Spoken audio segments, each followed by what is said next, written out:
کرام کاتبین اس کے گناہ بھول جاتے ہیں، وہ جگہ بھی بھول جاتی ہے کہ اس کی گناہوں پر کوئی گواہی دینے والا بچتا ہی نہیں ہے۔ حضرت انس بن مالک رضی اللہ تعالیٰ عنہ روایت کرتے ہیں، حضور تاجدار کائنات صلی اللہ علیہ وسلم نے ارشاد فرمایا ہے، امام مرزنی نے اس حدیث کو روایت کیا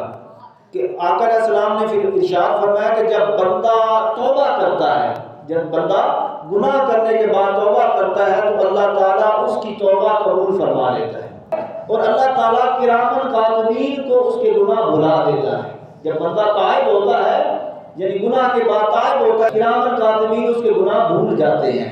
اور جس جگہ پر وہ گناہ کرتا ہے وہ جگہ بھی اس کے گناہ بھول جاتی ہے، اور جن اعضاء سے وہ گناہ کرتا ہے، جسم کے جس حصوں سے گناہ کرتا ہے وہ جسم کے اعضاء بھی اس کے گناہ بھول جاتے ہیں، اور وہ قیامت کے دن وہ بندہ اس حال میں اپنے رب کے سامنے پیش ہوتا ہے کہ اس کی گناہوں پر کوئی گواہی دینے والا بچتا ہی نہیں ہے، نہ اس کے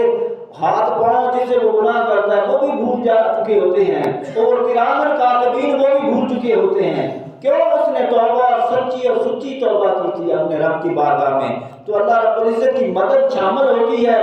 کرامن کاتبین بھی بھول جاتے ہیں، وہ جگہ بھی بھول جاتے ہیں، اور اس کے اعضاء بھی بھول جاتے ہیں، اور اس کے گناہوں پر کوئی گواہی دینے والا نہیں ہوتا۔